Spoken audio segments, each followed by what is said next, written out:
Day 15 of the hashtag Motivate Humanity Challenge. I hope everyone's having a wonderful Monday morning.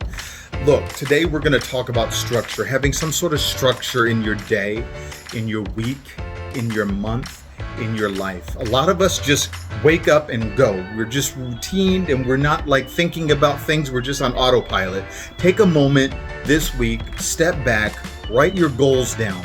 Write how you're going to achieve your goals down and do that every single day. You should be doing something for yourself, right? For the long term, for your heart, for whatever goal that you set for yourself, you should be doing things every day for your goal. If that's to take a great vacation in Indonesia and you need to save money, save money. Whatever that looks like, you need to be focused on your goal. Have some structure in your life, write things down, and you're going to achieve greatness. Peace.